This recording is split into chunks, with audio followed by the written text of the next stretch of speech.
Hola, ¿qué tal? ¿Cómo les va? Muy buenas tardes. Bienvenidos a la última emisión de la semana de Realidad Nacional. Aquí por CX30 Radio Nacional vamos como siempre hasta la hora 16, abordando el duplex con Radio Internacional de Rivera de 14 a 15 horas. Y como todos los viernes, una sana costumbre para hablar de política, para discutir temas de actualidad, recibimos a nuestro querido amigo, el doctor Alberto Scabrelli. Un gusto saludarte como siempre, Alberto. Buenas tardes. ¿Qué tal, Iván? Qué alegría. Y bueno, un abrazo grande para ti y para todos, por supuesto. Bueno, Alberto, venimos avanzando. Se viene hablando poco de política, que estamos en un impasse. ¿Qué es lo que está ocurriendo? Bueno, yo creo que hay varios temas fuertes, pero creo que el más fuerte de todos es este censo que hizo el Mides, que hay que valorarlo mucho porque es un informe muy fuerte, muy crudo, que nos pone de cara contra la realidad y que deja en claro que si no hacemos algo cambiando el enfoque del criterio de la visión política de las cosas, es decir, un sentido más protectivo de la gente, más alentando las condiciones de vida, del rescate de la gente, vamos rumbo a un punto casi de sin retorno si es que ya no llegamos. El censo que ha hecho el MIDES, Ministerio de Desarrollo Social, y que se hizo público el otro día, bueno, expresa que hay un incremento del 42% de personas en situación de calle, es decir, gente que no tiene dónde vivir y que está durmiendo tirada por la calle y que no solo duerme, porque yo escribí un artículo hace un tiempo sobre eso y lo planteamos, no solo duerme, vive, con lo cual es un foco de muchísimos problemas complejísimos, sumado al hecho de que por encima del 90% son personas que están comprometidas con el consumo de drogas y que por otra parte muchos de ellos son personas que han sido escarceladas, es decir, gente que ha estado presa. Sí. Y bueno, hay un principio esencial en estos temas, que las palabras a mí me ayudan mucho a entender la realidad, ¿no? Hay una palabra que es reinserción social Correcto. y hay otra palabra que es inserción social. La reinserción claramente refiere a una persona que alguna vez estuvo inserto en la sociedad, tuvo una estructura básica de vida y por las circunstancias que fuera las perdió. Ese individuo en su ADN vital tiene grabado un modo de ser que puede ser reinstalado en aquel modo con los apoyos en un tiempo menor y con un esfuerzo menor. Esto es reinsertar, volver a integrar a un proceso saludable de modo de vida. Ahora, cuando la gente nunca lo tuvo, ahí ya tenemos que estar, o lo arrasó y lo olvidó, o lo quemó a fuerza de drogas y de alcohol, como fuere. Entonces ahí ya no podemos reinsertarlo, porque sería volverlo a poner en una situación que lo llevó a lo que está. Claro. Y no fue una circunstancia, es el modo de ser y de estar en la vida. Bueno, el tema de la inserción es muy complejo, complejísimo en cualquier parte del mundo, porque se trata de tomar una persona que está en una situación de demolición personal, como es el 90 y pico por ciento de esa gente que está hoy en la calle, como dice el censo del MIDES, y tratar de construirle un modo en el que él se inserte comprometido con la vida. No es una tarea sencilla, requiere enorme cantidad de recursos personales, humanos, no me gusta la expresión recursos humanos, pero recursos materiales y personas que se dediquen a este tema. La vocación social en esto es fundamental y el rescate es imprescindible, Iván, porque esa gente es caldo de cultivo de todo. Es decir, esa gente está totalmente salida de las normas de convivencia, está propensa a situaciones de cualquier naturaleza y bueno, genera varias reacciones. Por un lado, de pronto surge la barbarie de grupos que se dedican a agarrar a golpes a esa gente, como hemos visto, en actitudes terribles, Sí, sí. causando lesiones horrorosas, y que se cree que con eso están haciendo algo cuando lo que hacen es radicalizar. Es más, esa gente obviamente tiene una enfermedad en la cabeza, no puede ser normal alguien que agarre a una persona y la prenda a fuego, como pasó el otro día. estando tirada en la calle envuelta en cartón. O la agarren con unos palos y le golpeen. Digo, y evidentemente tenemos gente que habría que ubicarla y ponerla presa como corresponde, con todo el peso de la ley. Pero además, incluso yo diría, hasta cobrándole daños y perjuicios para que los recursos fueran aplicados justamente a esta situación.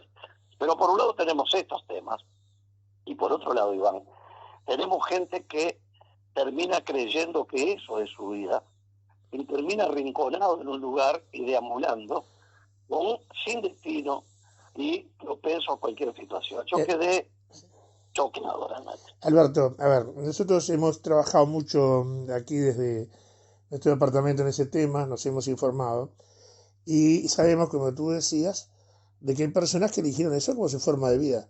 Es más, se rehúsan a concurrir, por ejemplo, a los refugios, a recibir, ¿verdad?, comida caliente, a darse una ducha, a recibir ropa que esté en condiciones mejores que la que tiene, directamente lo rechazan. Ahora, ¿vos te acordás, sin entrar en tema político, pero bueno, pero tenemos que entrar, de que en el pasado tuvimos una ministra de Desarrollo Social que dijo que la gente tenía derecho de estar en la calle si quería? A ver, ¿hasta dónde llegamos con esto? Porque hay personas, que la ves vos, la veo yo también, porque además recorro gran parte del país, que están poniendo en riesgo su vida. O sea, ¿cómo hacemos para poder dar una mano y convencerlos que lo mejor que pueden hacer es dejarse ayudar? Una impresionante pregunta. Ese debate lo vi en Nueva York, donde el tema de la gente de los sin techos hoy ya es un drama, ¿no? Es decir, lo que es Hollywood, Los Ángeles, es una cosa, más el fentanilo, todo lo que se está viendo hoy nunca se vio. Pero cuando aparecen los sin techo, más con relevancia, sobre todo en Nueva York, donde uno caminaba por Nueva York y veía en la ventilación de los subtes, que en invierno sale aire caliente, ahí se instalaban con cartones, habitualmente las cajas que son para heladeras y muebles grandes, y ahí con nylon había gente que vivía, y había una sentencia de la Corte que decía que estando en un lugar público no podían ser levantados contra su voluntad. Claro. Un largo debate en los Estados Unidos que de hecho quedó instalado de ese modo. Uruguay ese tema se encaró muy a fondo desde varios aspectos, y yo creo que ahí hay un parteaguas. A mi criterio, lo dije públicamente toda la vida, y no importa el gobierno que tuviera, aquí hay una situación que para mí es divisoria. Primero, una cosa es la persona que está en estado relativamente normal de salud y decide quedarse a la intemperie, y quedarse, o mejor dicho, que más que la intemperie, a vivir en situación de calle con su animal porque no lo dejan en el refugio, lo que fuera. Bueno, ahí tenemos una persona que, para hablar en términos de derecho penal, es capaz de querer y entender. Una persona que su autodeterminación le dice: yo quiero dormir acá y me voy a quedar. Bueno, muy bien. Esa es una situación. ¿Por qué? Porque incluso el suicidio uno lo puede prevenir, pero el que le falla el suicidio y es tentativa, la ley no lo pone preso porque trató de suicidarse. Claro que tiene que prevenir que no se produzca, claro, pero exacto, sí. El individuo que se cortó las venas y lo salvaron, o hizo cualquier procedimiento para morir y no lo logró, cuando lo recuperan, no le dicen: bueno, ahora usted va a ir a la fiscalía porque quiso matarse. Es decir, cuando el paradigma jurídico y constitucional establece la autodeterminación para eso, evidentemente todo lo demás es muy complejo. Pero aquí empieza el tema de que, como decía Aristóteles, para vivir solo hay que ser un monstruo o un dios. El que está viviendo en la sociedad, en el ambiente, y yo voy a poner casos concretos. Si uno vive en una cuadra de cualquier barrio, y hay niños chicos, hay chicas que van y vienen, hay gente que no tiene capacidad de protegerse a sí misma, y de pronto se le instalan en la cuadra 3 personas a dormir, a hacer sus necesidades, de pronto a estar prácticamente desnudos, con obscenidades. Sí. Ahora, ¿cuál es el derecho de esa persona a estar ahí? ¿Y cuál es la razón para que esa gente tiene a sus hijos en esas condiciones pasando por la puerta y tenga una calidad de vida absolutamente desastrosa? Claro, no, claro. Ese derecho no existe cuando el derecho de uno perjudica a los demás, y sobre todo cuando a los demás todavía son vulnerables, es decir, es mucho peor. Por lo tanto, yo creo que aquí hay unos extremos que tengo muy pensado todo esto, lo cual no quiere decir que tenga razón.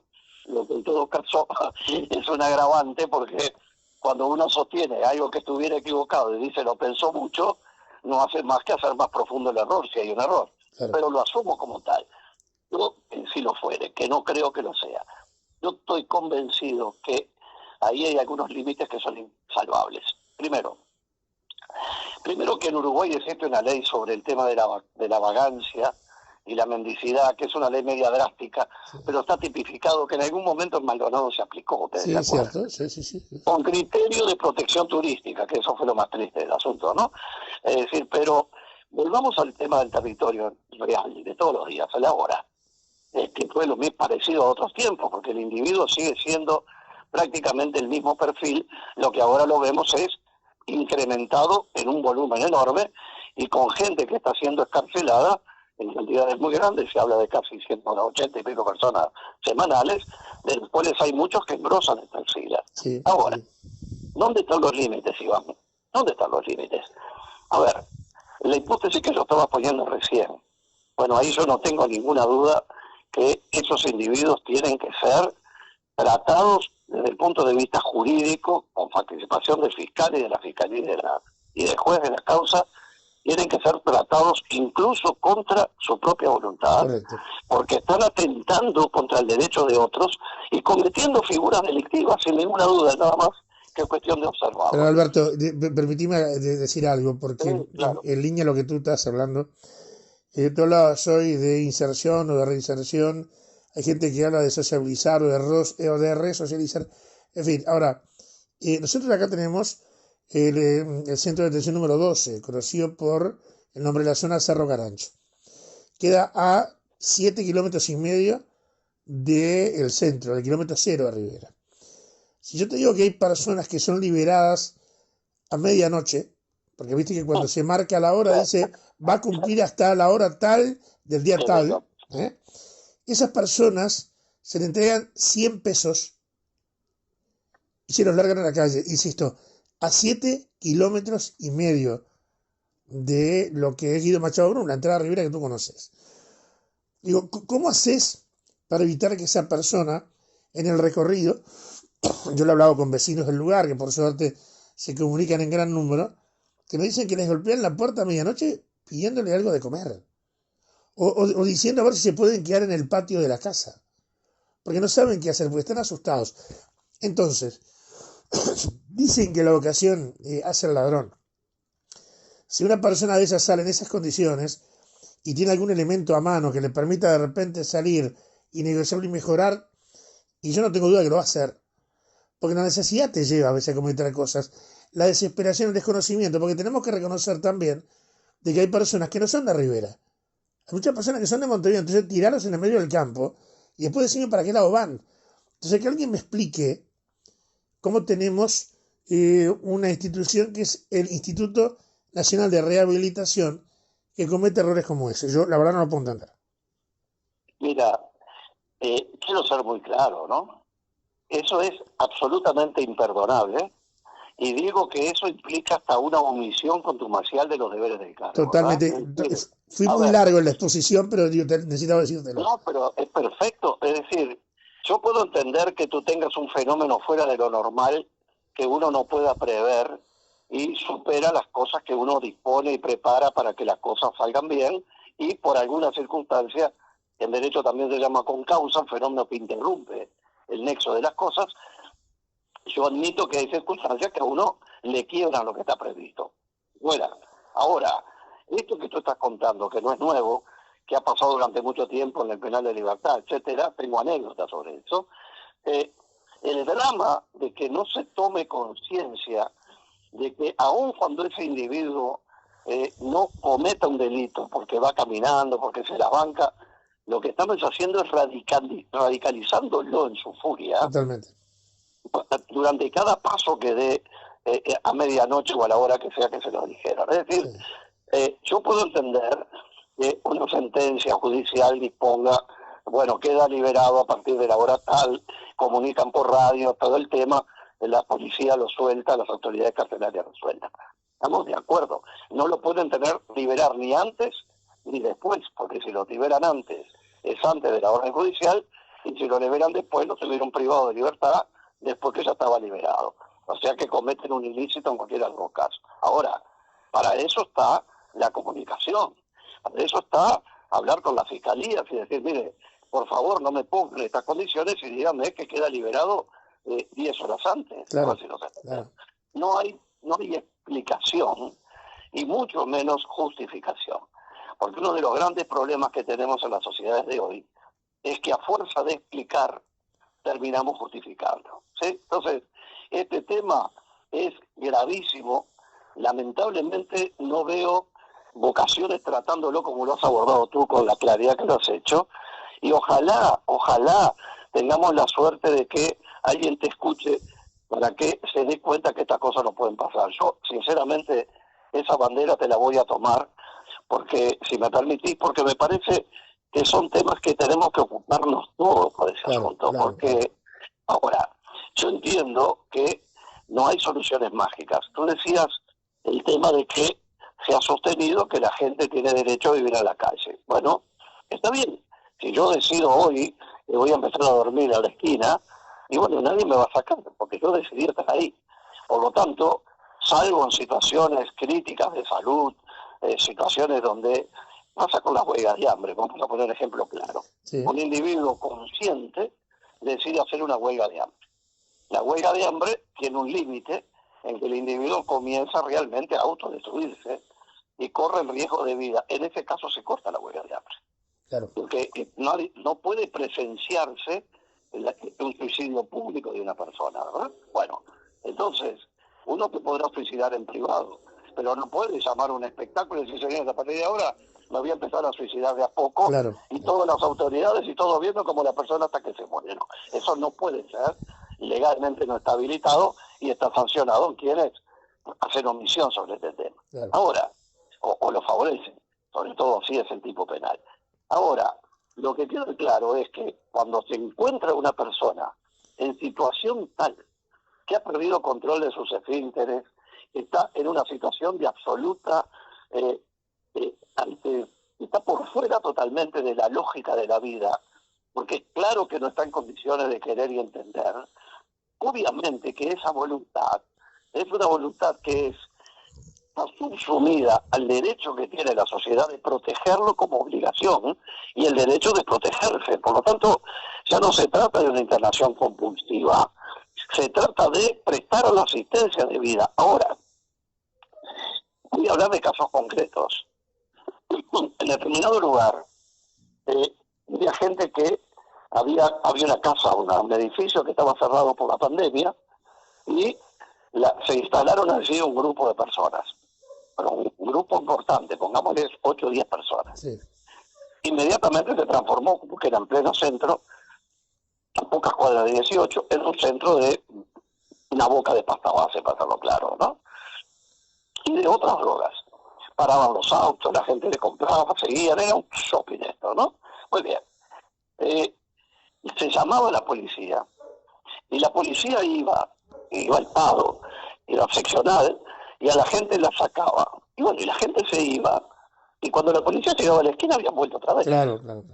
Porque no había una norma que, bueno, la venta de drogas sí, por supuesto, pero me refiero a lo que es estar instalado en un lugar. Hasta que un día cometieron el error gravísimo de romper todo un vidrio, y bueno, ahí ya la cosa se complicó porque había un acto ilícito, propiamente dicho. Lo que quiero decir con esto, y es muy sutil la línea, y uno en la duda siempre tiene que inclinarse a favor de los derechos, es dónde comienza la obligación del Estado, de la sociedad, y el sometimiento de la persona que quiebra las reglas fundamentales de determinación, de cuidado de su vida y de perjuicio a los demás. ¿Dónde tiene que intervenir el Estado y dónde no? Para ir al ejemplo que tú dijiste, muy bueno, es muy conocido además, la persona que dice a mí no me lleva a nadie. Y bueno, salvo situaciones extremas de tormentas críticas o como la pandemia, normalmente esa gente se le trata de convencer y se queda allí. Claro. Pero estamos hablando de una persona que está lúcida diciendo yo me quedo acá. Ahora, No, ¿sabes qué? ¿Sabes qué? Ayer hicimos una nota, a mí me pareció excelente. Hablamos con el comisario retirado y que fuera integrante del Ministerio del Interior, Robert Parrado. sí. Y Robert me parece un tipo muy interesante, Gran amigo, gran ¿verdad? amigo. Porque a mí también, amigo personal. Y hablamos de los desaparecidos en democracia, que no tiene nada que ver, ¿verdad?, con lo que pasó en la dictadura. Pero son con personas que la familia dejó de saber qué fue la vida de ellos. Y de repente, en esto que estamos hablando ahora, podemos encontrar algunas personas que eligieron esta forma de vida y que el tiempo se los terminó llevando y el vicio y el abandono los terminó consumiendo. Entonces, me parece a mí muy lamentable, porque lo dijo hoy Parrado con absoluta claridad, de que desde el gobierno, por ejemplo, no se interesen por saber cuál es el fin de esta gente. Ojo, que podemos hablar de otra cosa, podemos hablar de trata de personas, en fin, un montón de cosas más. Pero de repente tenemos allí, quizá en una esquina, quizá en un balcón, quizá en un zaguán, algunas de las personas desaparecidas, que son muchas. Bueno, mira, has puesto un tema candente sobre la mesa porque tiene una buena historia detrás. Siendo yo legislador, presenté un proyecto de ley sobre personas ausentes. Sí. Es decir, un proyecto de ley muy estudiado por el equipo del Grupo de Análisis Político, con información que teníamos de Naciones Unidas, muy alto nivel, como hubieron otros de ese tipo, hubo otros de ese tipo, pero que presentamos. Pero este proyecto se refería específicamente a los cientos de personas que desaparecen en el año, Sí. que a veces vuelven a aparecer y a veces no. Entonces, allí creamos en el proyecto de ley un instituto que estaba formado por representantes de los ministerios claves, con un sistema de cierre de fronteras automático, ni bien se disponía la denuncia de una persona ausente. Sí. No importa tener que esperar 24 horas, sino que cerrar la frontera y un mecanismo de intercambio de información permanente y seguimiento. Este proyecto comenzó a ser tratado en la Cámara y Parrado, que en ese momento estaba con Borrelli, que era ministro del Interior, me llama por teléfono y viene a verme a mi despacho. Y se interesa por el proyecto, toma de ahí las bases que sacaron un decreto con ese tema.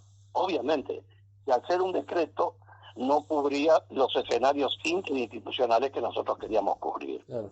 Pero cuando hicimos ese estudio, y yo supongo que eso se mantiene vigente, teníamos de pronto muchachos que desaparecen, jóvenes, que deciden irse porque está barato a Buenos Aires. Sí, y correcto. se fueron. ¿Sí? Y a veces pasan por donde deben y a veces pasan sin que lo registren. Ahora, de estos muchachos que salen, que luego pueden entrar a tomar drogas, pueden alcoholizarse, pueden entrar en contacto con gente peligrosa porque no tienen experiencia de vida, ¿cuántos pueden cambiar el curso de su vida en una situación de este tipo? Por eso nuestra preocupación, que en caso de menores automáticamente, y de mayores también, pero sin duda, primero cerrar la frontera. Y cuando se capturan en la frontera o se detienen en la frontera, se notifica, tengo aquí a Juan Pérez. Lo mismo pasa en los hospitales, lo mismo pasa en los relevamientos de personas con verificación de identidad, estén en situación que estén. Este proyecto era de una de las cosas, fue en pareja con otro proyecto que hicimos, que era el de protección de víctimas y testigos, y el otro que era el de la Comisión Nacional de Bioética. Vaya que si la vida legislativa uno, hay momentos que los frustra profundamente, Sí. porque de pronto ve que los temas que uno siente y tiene la conciencia, que forman parte de la esencia de la vida en comunidad, terminan siendo indefinidamente postergados por cualquier otros temas de moda, ¿no? Claro. Entonces, yo esos 10 años fueron muy intensos, disfruté mucho, por supuesto, pero la verdad que la vida parlamentaria es muy compleja, incluso hasta con los propios, de las propias bancadas que uno pueda pertenecer. Claro. Tú sabes que Bueno, Parrado me destacaba como ministros que lo habían apoyado, que le habían dado respaldo, justamente al ministro Borrelli y el ministro José Díaz dijo, y hasta ahí, hasta ahí. Después cuando yo propuse en los últimos tiempos algunos elementos técnicos, por ejemplo, programas de envejecimiento para que la gente pudiera reconocer la foto de su hijo, de su hija o de su pariente en la época actual, me dijeron que no. Cuando esto había que seguirlo, insistí, lo pasaron a la Interpol y el jefe de Interpol me dijo, ¿por qué tengo que ser yo? O sea, dice, en un panorama de esto, dice, yo tengo poco por hacer, porque esto hay que encararlo muy seriamente y hay gente que no lo toma de esa forma. Dicho de esa manera, imagínate que, y por todo lo que tú aportaste, tenemos una deuda enorme con gran parte de esta sociedad. Y porque además, como estaba diciendo, que decía Robert, es decir, una cosa, como dijimos hace un rato, una cosa es que uno no se dé cuenta que existe un problema o no tenga idea de cómo resolverlo. Y otra cosa que se ponga arriba de la mesa, y yo es lo que valoro. Cuando se entera Borrell y Parrado de este proyecto de ley, que fue un producto que se encuentra por Google, que está en el Parlamento. Claro.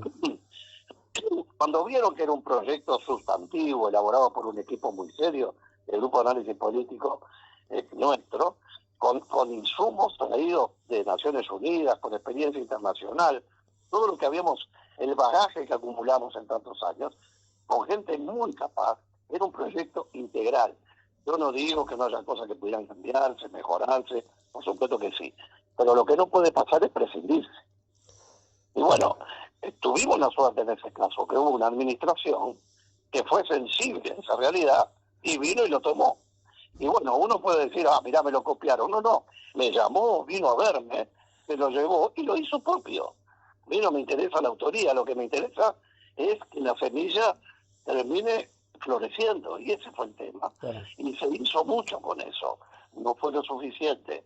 Hubiera sido mejor que fuera por ley, pero no estaban dadas las circunstancias para que así lo fuera. Yeah. Pero a lo que voy es que, primero que nada, tiene que haber un tema de filosofía. Si el concepto de libertad, ya estamos hilando muy fino y muy complejo, estamos entrando a líneas muy calientes. El concepto de libertad, ¿cuál es el límite en que una persona tiene para determinar qué hacer con su vida respecto de la vida de los demás? Claro. ¿Sí? El concepto de la libertad responsable, tan elegante, tan atractivo en teoría. Bueno, la libertad responsable es maravillosa, pero tenemos un récord mundial de gente en cárceles en proporción a la cantidad de habitantes. Quiere decir que hay mucha gente que su libertad no la ejerció con responsabilidad. Totalmente. Entonces, acuñar frases y jugarse la vida con decir aquí no hay medidas restrictivas, que salgan y hagan lo que quieran, son cosas que salen bien o pudieron haber salido terribles, y en determinado momento tuvimos el récord mundial de muertes por habitante con el COVID. Entonces, a lo que voy es que la filosofía pesa en estas cosas. Y para decirlo con tus palabras, más allá de los partidos políticos, que incluso yo conozco la posición de quien sostenía, la persona que aprecio mucho, de que no se podía hacer nada con la gente que optaba por vivir en la calle. Claro que siempre dijimos que eso es verdad, siempre y cuando esa persona no esté en riesgo de vida a él, o ponga en riesgo a los demás. Totalmente. Esto es clarísimo. Ahora, a mí lo que me preocupa de todo esto, más que nada, son dos aspectos. Hay uno que es la sensibilidad respecto a un tema humano donde uno ve desmoronarse a la gente realmente. Y lo ve día a día, y si pasa en la vereda de enfrente de su casa, lo ve todos los días como eso va decadeciendo a un punto que casi no tiene límite. Y el otro tema que es muy importante es cuando uno empieza a ver los efectos que los autodestruyen, que le quitan la capacidad de determinar lo que quiere concretamente. Claro. Yo sé que esto mañana me van a decir que estoy calificando la aptitud para ser libre. No, yo creo en la libertad como en la responsabilidad. Hay que tener capacidad de querer y entender para poder ejercerla, porque no puedo dejar a un esquizofrénico peligroso suelto en la calle, porque mucha de esa gente, si se le hacen pericias de salud mental, nos vamos a encontrar, como en nuestras cárceles y en las del mundo, con un altísimo número de personas que tienen afectada gravemente su salud mental. Mira, se hizo un censo hace unos años en Madrid, yo estaba en otras funciones, respecto a la salud mental en los establecimientos carcelarios. Fue terrible, fue terrible. La historia de la privación de libertad, y debo redondear por acá supongo porque no me debe quedar mucho tiempo, Sí. el tema de la privación de libertad tiene dos hechos. ¿Cómo puede perder una persona la libertad? La que todos conocemos porque un juez lo dispone. Pero hay otra. Es la que pueden disponer por temas de salud mental los médicos que tienen competencia para disponer un tratamiento compulsivo por razones psiquiátricas de salud mental. Bueno, hubo una época, y incluso en el propio Uruguay históricamente, que había más gente privada de libertad por razones de salud mental en el Vilar de Bo que los presos que estaban en una cárcel, propiamente dicho, proporcionalmente. Con esto a dónde voy es que el tema de la salud mental no se arregla con 20 millones de pesos, está claro. El tema de la salud mental es uno de los pilares que estoy trabajando ahora como proyecto. Es un tema donde nos va la vida en un país donde nacen menos de 40.000 muchachos de bebés todos los años. Nos va la vida, nos va nuestra suerte. No es solo un tema de educación, o la educación va a terminar siendo para el puñado que no se drogó, que tuvo la posibilidad de tener ciertas cosas y se mantuvo en la vida bajo un proceso. Mi viejo tenía una frase que siempre la decía cuando nació su nieto Andrés. Y él dedicaba mucho tiempo, como dedicó conmigo desde su silla de ruedas, y él decía, todo lo que se cultiva crece. Claro. Y en ese sentido, la inversión que a uno le puede parecer que no tiene resultados, siempre tiene resultados. Yo para dentro de un par de semanas estoy yendo a un asentamiento a dar una charla sobre drogas. Bien. Y uno dirá, ¿y qué va a hacer con esto? Como el cuento del colibrí, ¿va a cambiar algo? Y no sé si lo cambiando, pero uno disfruta con la oportunidad que le abre gente que le falta todo, o le falta mucho, pero le sobra dignidad, de encontrar espacios donde hablar de los temas que duelen. Claro, Y es claro. como pasa contigo, cada vez que me abriste un micrófono para que yo con la pasión que me incitas cuando sacas estos temas, ni idea tenía de por dónde vas a salir, Sí. pero como que es lo bueno de esto, y que tenés esa habilidad enorme con tu inteligencia y tu capacidad periodística de destapar en nosotros, ¿no? Sí, Así que más que agradecido por eso, Iván. mira, te digo, te vas a enriquecer vos en esa charla, más que lo que se pueden enriquecer, que lo van a hacer obviamente con tu presencia. Porque te cuento, hace un tiempo, acá hay un asentamiento muy conocido, La Colina, muy grande, Sí, sí. y un día se me ocurrió, había una mujer, la vi muy, muy luchadora, muy batalladora, y le invité a la radio, le invité a Mañana Internacional. Y le dije, vení con más personas. Bueno, cuando anunciamos eso, me empezaron a llamar y vos estás loco. ¿Vas a invitar a gente a un asentamiento? La radio sí. ¿Por qué? Y porque creo que todos tenemos derecho a expresarnos y ellos seguramente tienen cosas para decirnos. Fue sin duda de las entrevistas más enriquecedoras que tuve, porque esta señora, que es una gran trabajadora, Marlene de Armas se llama, llevó a otra gente. Y por ejemplo, un chico me dijo, yo me di cuenta del daño que le hacía a mi familia con la actitud que tenía. Porque qué actitud que tenía, me había dedicado a robar para poder financiar mi adicción. Digo, tú consumías drogas, sí, y le hice la vida imposible a mi familia. Un día me enfrenté a mi mamá llorando, y me empezó a decir cosas que me quebraron, y ese día yo me hice el juramento de que nunca más iba a recorrer ese camino. Ese muchacho tenía en aquel momento, no sé, 21 años, 21, no tenía más. Quedé conmovido, como estoy conmovido ahora cuando me acuerdo, y así otros casos de gente que se había rehabilitado por voluntad propia, porque entendían de que el mensaje que recibían era el mejor, y decidieron corregir su camino. Entonces, si vas allí y vas a dar una charla, como a mí me pasó, y le cambias la vida a dos, o a tres, o a uno, ya vale, ya vale. A mí me hicieron ver la vida distinta. Yo tengo una visión muy, muy propia de lo que la vivo, la conoces. Pero cuando te enfrentas a estas situaciones, razonás mucho más todavía de qué manera vivimos y cuán equivocados estamos. Te lo quería comentar. Mira, el sábado pasado estuve reunido con 5 dirigentes sociales de un asentamiento muy importante que está acá en la zona de la parte norte de Ciudad de la Costa, pasando el Arroyo Pando. Y tuve una reunión que organizó un amigo Simón, con gente realmente comprometida con la realidad.